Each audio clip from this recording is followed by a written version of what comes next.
Well, a very warm welcome to the first episode of Off-Road Worldwide for 2020. And I think it's absolutely fair to say that we have really gone roaring into the 20s for sure. Some cracky events just to start the year off. We've got King of the Hammers coming up. We've got some Brit crews out there. Alex Popotis, Fulham Popotis are going to be out there, King of the Hammers, along with Shabs Piercy, Cy Sager and the rest of the gang. So many Brits out there just heading out for that one. We've had the Africa Eco Race and we've had Alex Cole and Emma Osman and the rest of the crew with Bowler out there doing us absolutely proud, which will be a whole other programme.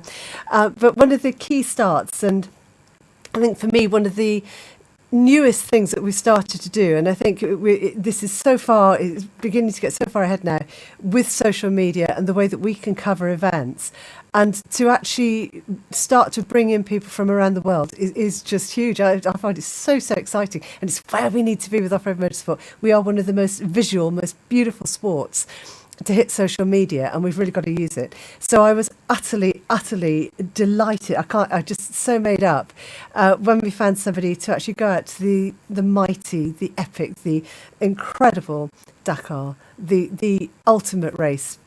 And the person that went out there to do it for us is one of my all-time heroes. He's been involved in off-road motorsport even before I can remember. That's saying something. But going back from all the way through club level, right the way through. And here he is now, not only at a pinnacle event, but with one of the pinnacle off-road cars from the stable of one of the most iconic of all off-road motorsport builders. To tell you more about that, I'm going to introduce you to the one and only. It is Dave Marsh. Dave, welcome to Off-Road Worldwide. Thank you very much. Nice to be able to join you. We're just over the moon, honestly. Now, this is such a strange story because we started Off-Road Worldwide not even a year ago now, when we realised that really off-road motorsport has such a beautiful face for social media. It's the one place we can really show ourselves off. It might not be the most spectator-friendly sport because of the nature of the sport, but one thing we really can do is put it on film, and it looks amazing. So to actually find ourselves suddenly out at the Dakar with you on the other end of a camera was quite something. So first of all, before we get into how we actually managed to sponsor you with a whole SIM card to do it for us, it's got to be the best sponsorship of all time, isn't it? But tell me, before we get to that, tell me, how did you actually find yourself as part of one of the strongest, most brilliant little Dakar teams going? Well, it was, I suppose, really you could treat it as a real Livingstone and Stanley moment in North Africa, of all things. We were taking about 7 or 8 cars of British competitors down to the start of the Tuareg in Ouarzazate, and we'd arrived after an 18-hour drive, and I was met fairly quickly by what turned out to be Gerhard Walcher, Marcus Walcher's father, who had bought, unbeknown to me, one of our Wildcats that we built, and he got a few issues with it before scrutineering, and he was faced with the car running out of time to pass scrutineering, and they couldn't get it to run right. So I spent 20 minutes by myself sorting the car out and fixing it, and sort of that was the start of the relationship, really. And after that, I got more and more involved with the team and supporting what they did. That was in 2014. Did some prep on the car in Germany for them, and then in 2017, Gerhard was kind enough to ask me if I was interested in going to South America for the 2018 Dakar, which we did. That was a precursor to this, obviously, one which was equally full of its highs and lows. And again, Marcus was driving a fantastic car, went really well. We had some significant issues that we'd solved. Again, got to rest day in Bolivia, and in past Dakar history, rest day, you've sort of got over the hump of the event, really. You know you're on the chance of a finish. And sadly, on the day after rest day, he went out for the start of the stage, and the engine dropped a valve on the way into the stage. And of course, there was not a lot else we could do to fix that. So we sat by a small lake in Bolivia in the pouring rain, having a coffee, consoling ourselves, watching people in pedalos, of all things. And it gets better. not feeling particularly pleased with ourselves because of all the effort that gone into it. And Marcus said, look, he wanted to do it again, but the only way to do it again was with the team of people that were there then. So we resolved to come back again and have another bite of the cherry, which is what we've done. Well, you say about Gerhard, meeting Gerhard, because of course he himself, he's done the Dakar quite a few times as well. So it's part of the whole Walcher family. Yeah, I mean, I think my off-roading history is mad, and then I met Gerhard, which is even madder, when he said he'd attempted the Dakar about 5 times on a sidecar outfit. I was just like, right, that's amazing. Which he still has as well. So he's still got in pride of his place in his workshop. But I think Gerhard ultimately had 9 goes at it. Eventually succeeding with the Unimog, which is now the support truck. So yes, fantastic bit of history, and it's surprising how just by accident you end up coming together with people that share such a passion for the sport. You couldn't have got a better team. And I think I'll get Giles to pop a picture, because the car itself, this photo came up, absolutely beautiful image of it. So the whole team, Walcher Racing team, talk us through the crew, because Marcus himself, he's a bit of a multidisciplinarian as well. So it's not just cars and things. He'll give anything a go, I think. But a cracking team to get on board with. Yeah, we probably are the smallest Dakar car team there. So there's obviously Marcus driving the car. He's got a lot of experience now, done Carter Rally 2 or 3 times, a lot of the Bahas. Obviously Dakar now is a second attempt. And he's teamed with Toby Henschel, which is his long-time navigator. Fantastic pairing, really well balanced in the car. And Toby's also navigated for one of the teams in the Kamaz trucks, as well as some other notable people in Germany with the G-Wagon Protos as well. So got a lot of experience. And then sort of the backroom boys, which includes myself, is Gerhard himself, who's sort of team manager and responsible for the function of the team. And then Andreas Greb, who's a good friend of Gerhard's, who comes and plays a really key role in terms of supporting us, making sure the car's clean, making sure the logistics are done, and sharing a large proportion of the huge amount of driving that goes on through this event as well. And he's great for morale. And that small little group of people, we get on really, really well. All different skills and attributes, but when they come together, form quite a formidable team, I think.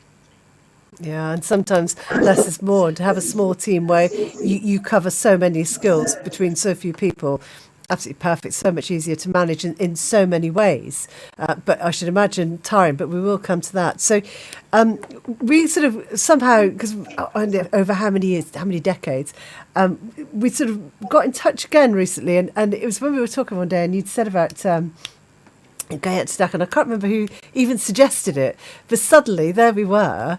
Yeah, can you just do a few live films? That would be absolutely fantastic. And it changes everything. I think for me, it's been the most fun Dakar, and we followed it many times. We used to follow it with Off-Road Motorsport. We revived the old Dakar Debrief title from that, which goes perfectly with Dave, of course. It did work well. And it's actually worked so much better than I could ever have imagined. And you're an absolute star. I just took to it like a duck to water. So let's go, I think, Giles, to the start, where we get the first little clip of the video of you just as you're there and you're looking across Parc Fermé. And this is where the adventure really begins. The Dakar is on. So here we are. Day of the official start, and Parc Fermé is full, as you can see.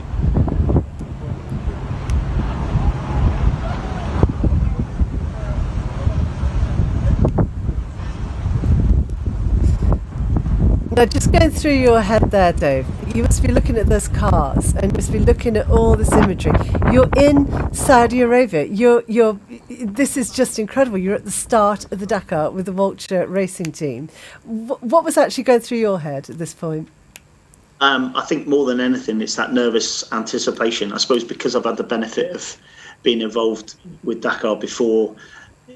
To some extent, you remember what it was like before, and I probably said to you before, the madness is about to begin.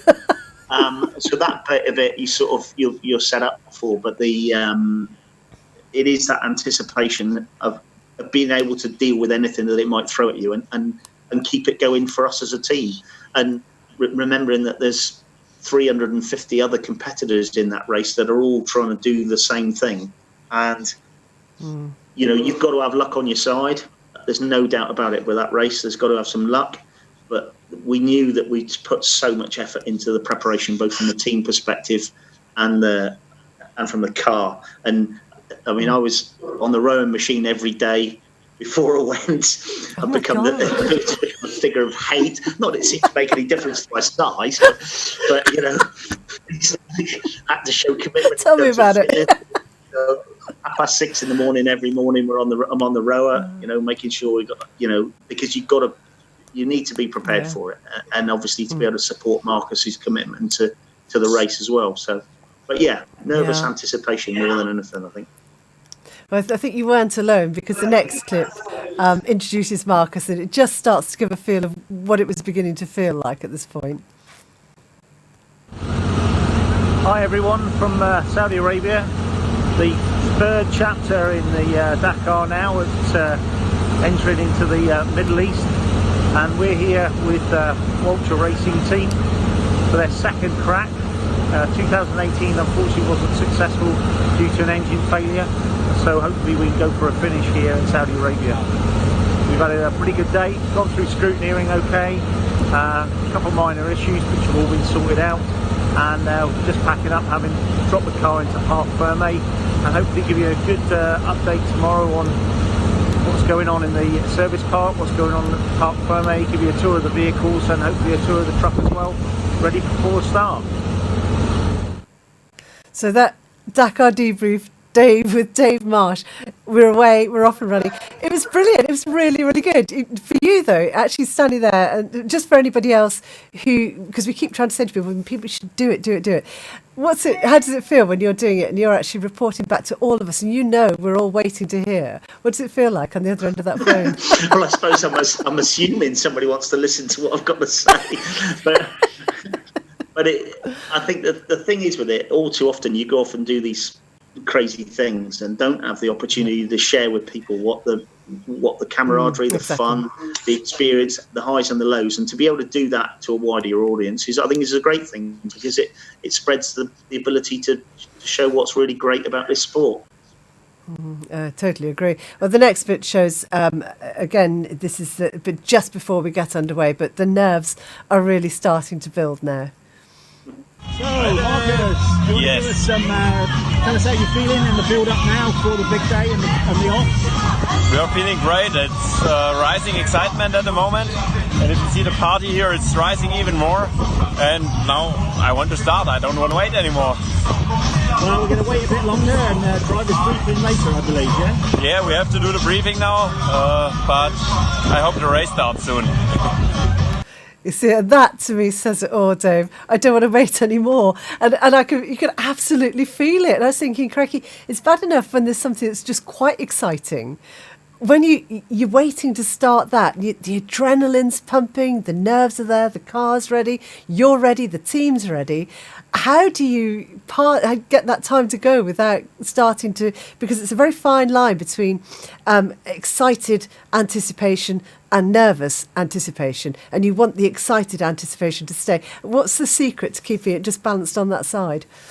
I think it's always, with that type of event, is looking at it as the long game. And unfortunately, you can see some people come into it and really think that they're going to be out for a sprint race, and they run out of steam real quick, or they run out of luck real quick. And I think we're fortunate enough that with the experience in the team, I've had my fair share of motor racing disasters. Have we all, yeah. But those things help to support Marcus, and like I say again, he go back to his driving. He can really take the long view, and it is taking it as the long game to play, and not get too bound up in the hype of the actual start itself, because you're in for the long haul. Yeah. Well, the next bit is the bit that really brought it home to me, what we were doing and what was happening, and to actually have somebody right there, right at the start when the Dakar, in the whole new feel of Saudi Arabia, and we're right there on the line, and one of our crew, Dave Marsh, is there recording the actual start of the Dakar, and I can't tell you, the hairs on the back of the neck just seeing it.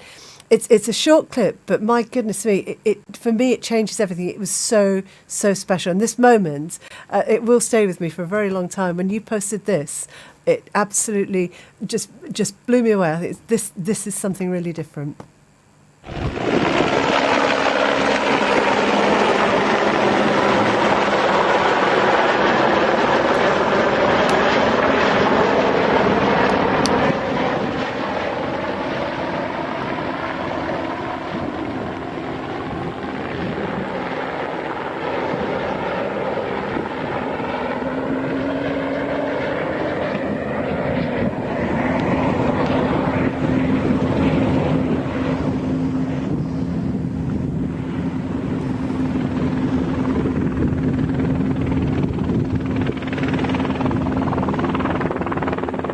A short clip, but the first cars are away, the helicopters are up, and I'll tell you what, the adrenaline's absolutely pumpy at that point, even over here.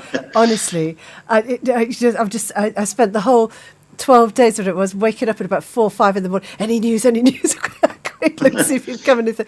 But that to me was such a turning point for us over here, for the sport, and the fact that, you know, we were very lucky. Official Dakar gave us full permission to record it, to post things, and we were on a time limit each day. And I know people said just do it anyway, but you can't. You have to respect that the Dakar is a mighty entity, and you have to protect them. And for them to actually even bother to talk to a teeny-weeny little Facebook group like us was so special, so precious. It meant an awful lot. So to be able to post that, knowing that it'd never get taken down, that's it. It's 100%. It's full perms as well. We over here, as off-road motorsport fans and followers and part of the off-road family, we're right there with you, Dave Marsh, at the start of the Dakar, with Dakar official, fully approval, everything. It meant an awful lot. Did you get that same feeling? What were you thinking when you recorded that? I think the biggest thing was that's the point where we part company with Marcus, and the ball's in his court then, and we're faced with we had another 600 kilometres to go to the bivouac, and of course you're then, you leaving him go on his own. He's more than capable of doing so, but there's nothing else that you can physically do to support him until he turns back up at the next bivouac, that further up the coast. So it's that nerves, but that excitement to actually say, yeah, this is happening, and we're off again, and we're in for the ride, and you better hold on tight, sort of thing. And what hell of a ride, I tell you. So those first few days, it's one of those things that you set off and everything's right, and then you hold your breath and you wait to hear, because those of us that haven't been out there, that haven't actually seen the Dakar, we know how hard it stands. We know how much true grit you really have to even begin to take part, to get to that start line. So talk us through the first few stages, because you must have started to think, okay, it's a Wildcat. Beautiful Wildcat. It's a solid car. It's not the fastest, but you've got a workhorse. So what were the main thoughts, the main plans? What did you all have in your mind as you were waiting to hear whether they'd come out that first stage? It's just really that reliability bit. You can never be sure. I mean, the car, the Wildcat that Marcus got is pretty much top spec. It's got a Sedev gearbox. It's got 300M shafts. Everything in it that can have it in it. It's got a new engine from JE Engineering, from John Eales or other.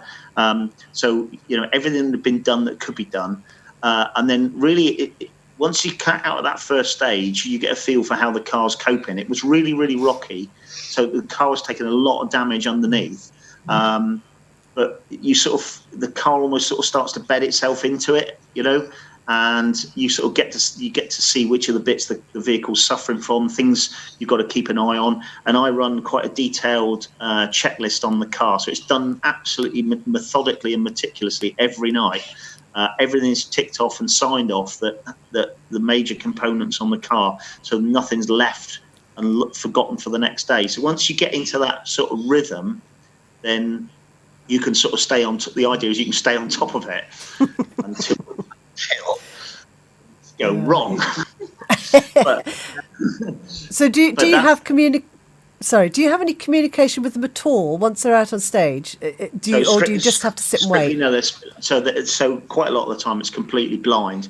Some of the sort of, whilst you were waiting on some occasions for communication, we were aware of what had gone on, but I wasn't going to jinx our luck by I wanted to be sure we were safe and sound and were able to fix things and everybody was safe before I said anything sort of publicly. So sometimes I didn't feel it was appropriate to provide information into you guys until we knew from a team we were good to go again, but those hours, because you see the fast cars come in and the pace they're running at is staggering. They're doing stages, 300 kilometer stages in 3 hours, 3.5 hours.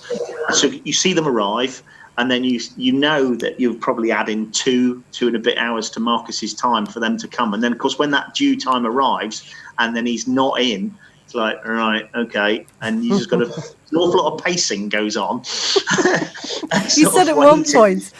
You did say at one point it was like you suddenly became almost like expectant parents. Oh, it is like, and of course, I don't look at it, but you can obviously see the live tracking as well. And I gave that up a long time ago. We're watching customers in the Pharaohs rally. And I vowed I'd never do it again because you see them going and then they stop. Yeah. So the only thing I can deal with is if they turn up. So we'll wait till they turn up. Just see. And of course, at the same time, we've got Thomas Bell out there with Patrick as well in the side-by-sides. We've also got Graham and David as well out there. Their side-by-sides, that's right. And Thomas, I think Nissan, was it? Yeah. So they're doing Nissan, an incredible... I mean, that truck is absolutely beautiful. And we'll cover that. Yeah, gorgeous. But what a driver he is. I mean, just incredible. And they, again, we'll come to their story a bit later on as well.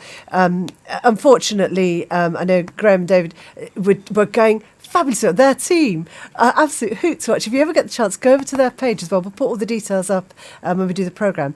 But go to the page and just go back and watch it from the start because some of their video clips are priceless. They're on it. A really great job from them too. I'm sure we'll see them turn up again and again because they've really got this media coverage now and it's what we need. But it was great to see 3 Brit teams out there. And certainly with the Wildcat, that was an absolute joy.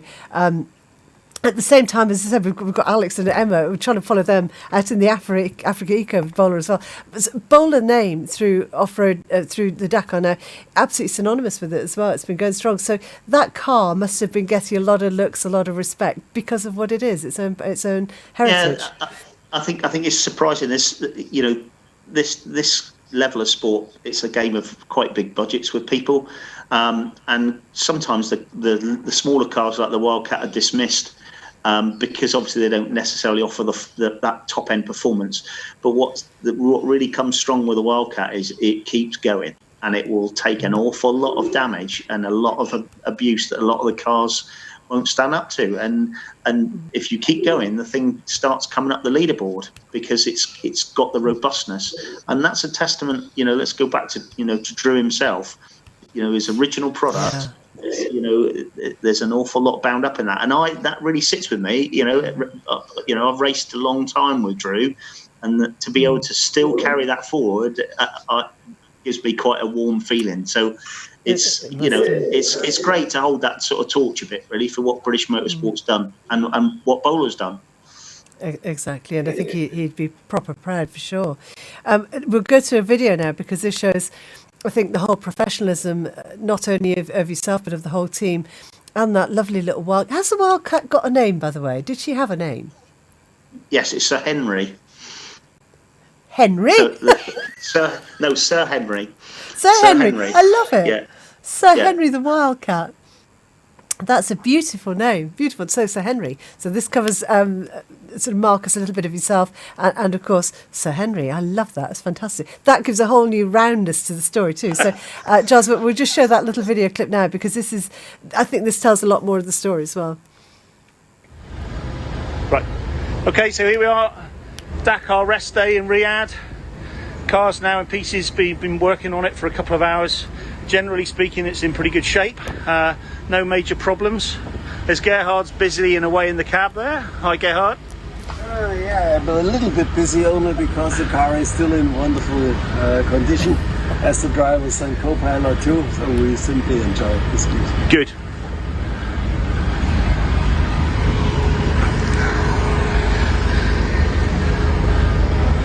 And here we've got Hi Dave, nice to meet you.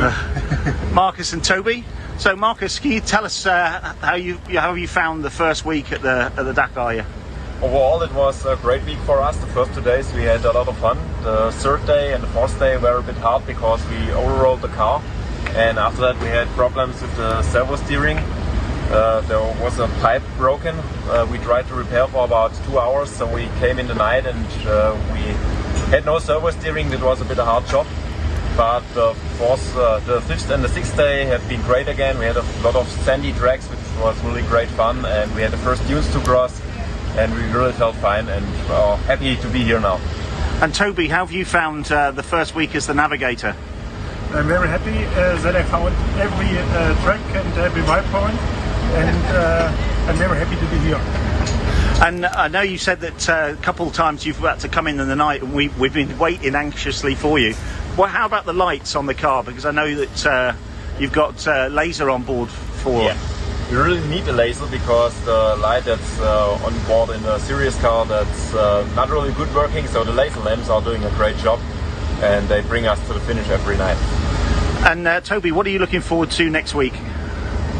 I hope we can finish the race, and it would be the same nice time like last week. And Marcus, what about with the tyres this year that you're using? Well, there's just one thing to say. We had not even one damage so far. We are still running on the first set of tyres, and I think that really says all. And how do you find generally the car is holding up under the conditions? It's holding up great overall. It's a concept that's about 20 years old now, and it's not the fastest car anymore. And you feel that the other cars are just going faster. You cannot follow them anymore. And in the sand, the engine could be a bit more powerful, but the car is in a really good condition, and our goal is to finish the race, and I think therefore it's the perfect car because it's simple technique and we still can repair everything if something happens. It's great, I enjoy it. And what about what you've seen of the country and the people of Saudi Arabia? People are very, very kind, really. We only have good experience with the people here. The landscape looks like Morocco, still exactly the same. We had a lot of huge big stones, so there's a big danger to damage the car. You have to be very careful sometimes, but I love the scenery and I love to be here. Great. And what are you looking forward to next week? Absolutely sort of sums it up in a nutshell. What he was saying about, the car at its age, but it's still going strong. It's a proper Sir Henry, the real workhorse, I tell you. Just a great, great car. But that gives you so much more of an oversight. And that's why I just can't, this was such a wonderful thing to do. To actually be in the bivouac with you all. And by cracky, you'd had some late nights by then, you were tired. And you still all took the time. That could be on any mainstream TV and they'd have been proud of it. Yeah, we have had a few late nights by then. Obviously, Toby and Marcus had the role on day 3. And that was tough. That was a 4:00 in the morning finish when it came in, when we finished working on the car. Really fortunate that the frame was still intact and we weren't out because of safety damages. So we worked really late into the night to make sure it's right. And that's the one thing which Dakar will do to you is once it puts you on the back foot to try and get back into the game again is really tough. So we had 2 really late nights where we had to work everything out that we could do to get us back into the game. And fortunately, as you can see by rest day, we were on top of it again, and then you're in with a fighting chance because it's the other things that come into play, the tiredness, the distance, and that's everybody that's involved, and it starts taking its toll. So once you get behind, playing catch up is a real tough game, and you could see that with other people. There was another Wildcat there. I'm really sad for them. I think they put a hole in the sump on day 2, and they'd found some town, a local bloke had got a V8 and they'd gone and bought one and they were swapping the engine. And it's, oh my God. You know, and so all these things are going on around you, completely oblivious, you know, but they found someone that got an old Range Rover and they bought the engine and they were changing. So, you know, when you look, you think you're having a bad time, you go and look at someone else and go, maybe it's not as bad as we thought.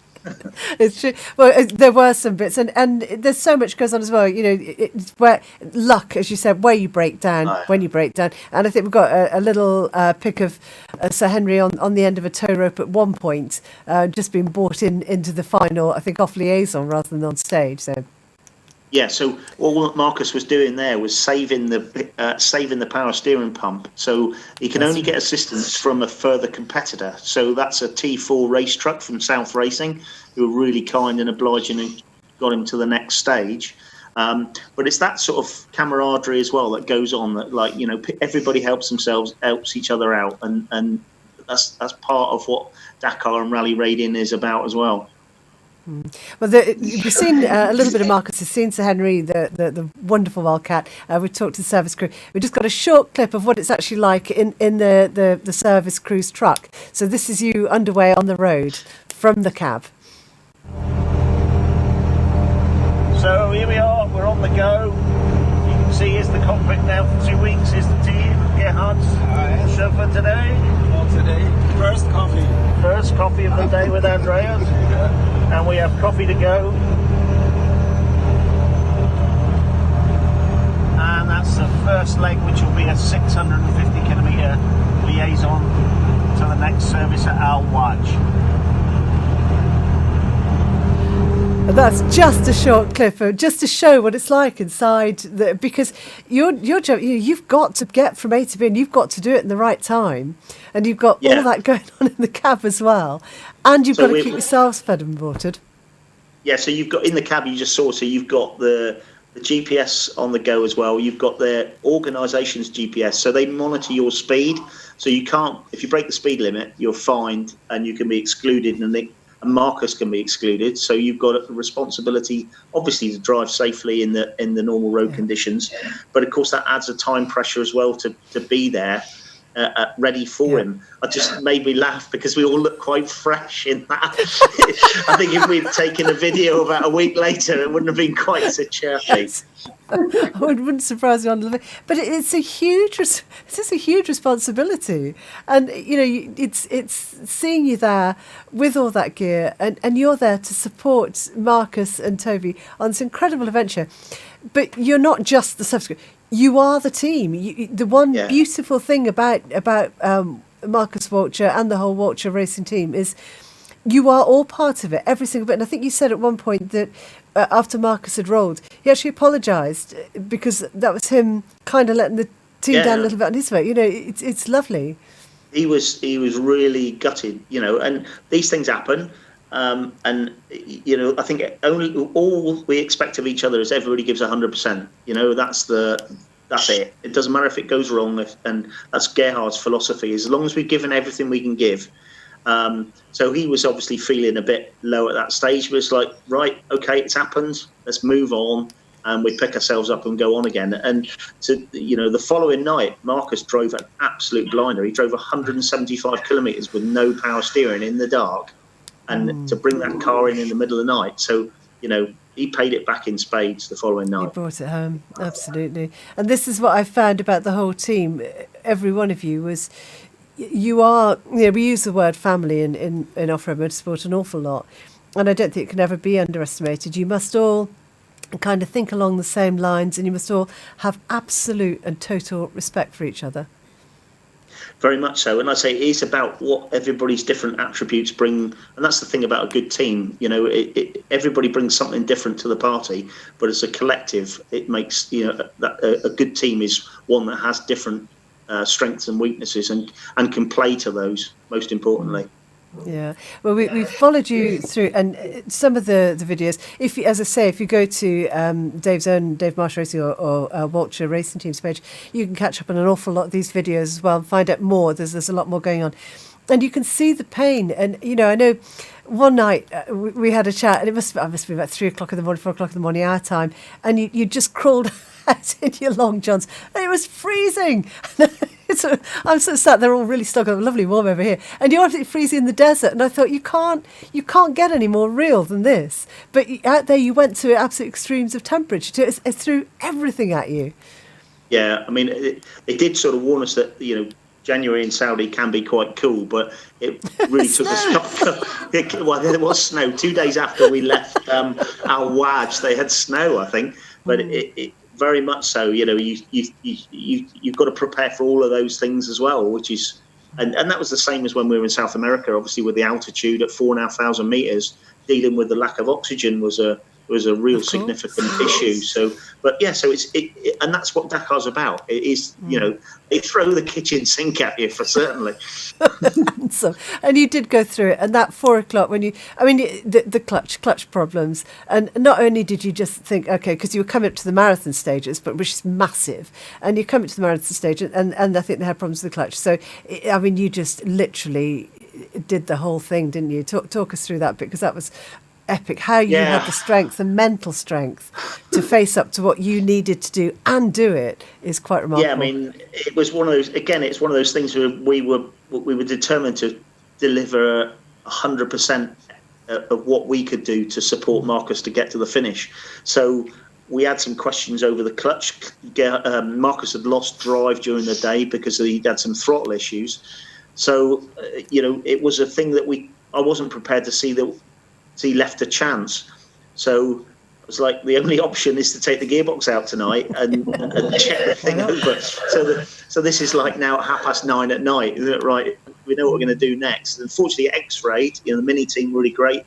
They lent us one of their big wheel trolley jacks, but you're still faced with trying to do it in the sand, in the middle of nowhere. But we worked together, got it out. As it turned out, it was absolutely the right thing to do. Disc itself, friction material was good, but the spring pack on it was starting to swell. So we were able to put a brand new one in, knowing that Marcus was then going to go into the marathon stages with absolutely, again, 100% top-notch car that we could provide for him. Incredible stuff, and that's where I say the whole team has to be completely 100% committed, and you have to need to want to do it for each other. And I think that showed it beautifully. There comes a second point which really absolutely made the hairs on the back of the neck stand up, and you'd had some rotten luck. You'd had some tough decisions to make, some tough times. So some real, when you had to really, we call it when we were out on the horses, you'd sit down in the seat and just ride hard and take every fence as it comes, and that's what you did. And you kept it going, and there was this lovely image that came back, and it's this. I know it's laser lights coming down, and I'll just get Giles to pop that one up on the screen there. And it was this moment, and we posted a thing with Dave's Dakar Debrief with Off-Road Worldwide. We posted this, and we said, laser lights, or is that Lady Luck finally shining on Marcus Walcher and Walcher Racing Team? And I think that's, for me, what was significant was, it's such a beautiful photo, and so incongruous with where you were, what was happening, what you were all doing. But genuinely, from there on, things absolutely seemed to turn around. Yeah, and that was exactly it. We got the car back really to where we wanted it to be. Fine, it's got panel damage, but the rest of it mechanically was in sound condition, and it was coming back day in, day out without any real significant issues. That takes the pressure off both Marcus driving, and it does the same for us from a service point of view. You start feeling you've sort of got over that hump, if you like. But of course, there's always the unknown. And this year, David Castera, the rally organizer, certainly threw some stuff in at the end, rather than typically it would be at the beginning. This year, some real tough stages at the end of the rally, and of course with the instigation now of the road book on some of the stages only being given 15 minutes before the start, that's really leveled the playing field. So the amateurs have got a proper chance. That was a cracking move. Yeah. definitely. That was really, really good thinking from them. I think that really did make a heck of a difference. And you're allowed to finish. You're allowed to go on and finish, and the whole thing. It was a good Dakar for everybody. It made it much more about the real, the baseline riders and drivers, as well as the fully backed ones, which I think really, again, for us watching, it makes it so much more personal. But then came the part where really, honestly, we were all holding our breath. And, the emotion was almost tangible. Even when you spoke to people on Facebook, wherever we were, Instagram, any comments for flying backwards and forwards, where are they? How are they doing? Anybody heard? Everything was on fire over here. It was just so beautiful. And there you were, and we knew you were waiting, so we were waiting. And it was the most wonderful thing. And I think that's why I'm so proud of what you've done with this, bringing that through. But talk us through the last few stages, and especially the very final day, because we said it ain't over till the fat lady, etc. But I tell you what, honest to goodness, it was standing room only back here. We were just so willing you across that finish line. It was again, it's the classic. The nearer you get, the more the risk is of failure. And of course, you're trying to second guess anything that could possibly go wrong. So the final day, you're really watching absolutely everything. And then, of course, Marcus said he had the power steering hose fail again, and it's like, right, come on. And of course, you stood there. There's nothing you can do about it. It's in his hands. He knows what he's got to do. And to stand at that finish line, I needed a new pair of boots by the time I'd finished pacing up and down. And then to see him appear, is just, it's just fantastic. Your heart must almost absolutely burst. Yeah. To see that happen is just like back of the net. That'll do nicely. Just gorgeous. I tell you, we were just all like blown away. There's no other word for it. You couldn't quite get your head around it, and to have it feel so personal, it really made it so special. I think we're all friends with Marcus now. We know him as well. So we've made a lovely friendship. It's beautiful. The power of Facebook, I love it for all the criticism. What a great job it's done for us and the Dakar. But there's one photo I think that sums it all up, that says what it felt like when you crossed that line. I think Giles will post that for us right now. This is the team. Yeah, what on a the moment, start, what a on the feeling. finish round with the medals, and to be there as a team like that is fantastic. Real achievement for everybody, and one that you never forget. I shouldn't think so.